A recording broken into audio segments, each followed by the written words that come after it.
لو بتعاني من التشتت وصعوبة التركيز وقلة الإبداع والتفكير العميق، فغالبا بنسبة 99% أنت ما سمعتش المعلومات الجاية دي قبل كده، لأنها تغير فكرتك تماما عن التشتت والتركيز. والمعلومة دي مش عن قوة إرادتك ولا على إنك محتاج تركز أكتر. المعلومة عن الشروط اللي لما تتوفر لعقلك، عقلك بيدخل بسببها في حالة من الإبداع والتفكير العميق، ولما الشروط دي تختفي عقلك بيتقل ويقف، فتتشتت بسهولة وتجري تمسك الموبايل أو تعمل أي حاجة تخلصك من الإحساس التقيل ده.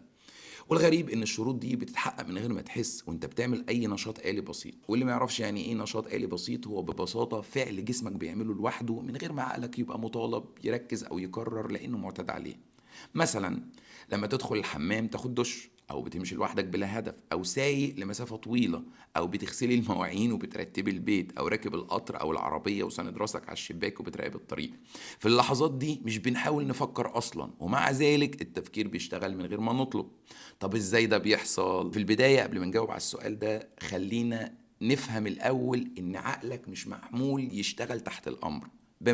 بمعنى لما تقول له فكر وركز ولازم تطلع نتيجة، العقل وقتها ما بيفهمش ده كتفكير، هو بيترجمه كضغط وتقييم وامتحان ليه منك. وساعتها اللي بيشتغل مش الإبداع، اللي بيشتغل هو نظام الطوارئ في المخ اللي اسمه علميا sympathetic nervous system. وده نظام وظيفته يحميك مش يبدع. عشان كده الجزء المسؤول عن التفكير العميق والتخطيط والإبداع نشاطه بيقل ويظهر التشتت.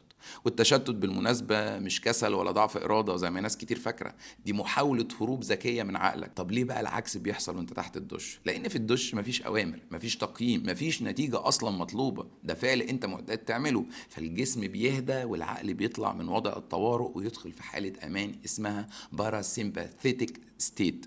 وعشان كده وبدون أي مجهود منك، الفكرة اللي كانت مقفولة بتطلع مرة واحدة من غير ما تطلبها ولا تضغط عليها حتى. بمعنى ان الحالة دي بتحصل في اي مكان لما الثلاث حاجات دول يكونوا موجودين. اول حاجة مفيش اوامر مباشرة للعقل.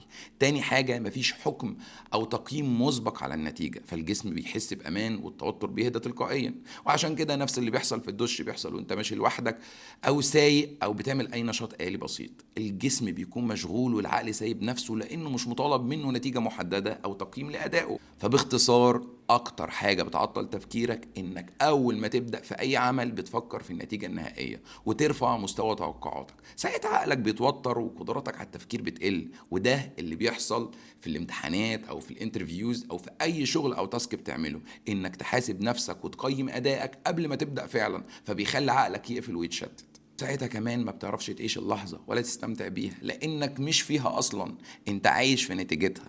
فخليك فاكر كلامي دايما، إن العقل لا يبدع تحت الضغط، العقل يبدع لما يحس إنه مش مطالب يثبت حاجة. وفي النهاية، لو عايز تتعرف على عقلك أكتر ولو حابب النوع ده من المحتوى، ما تنساش تعمل فولو وتتفرج على الفيديوهات اللي قبل كده. وبس كده.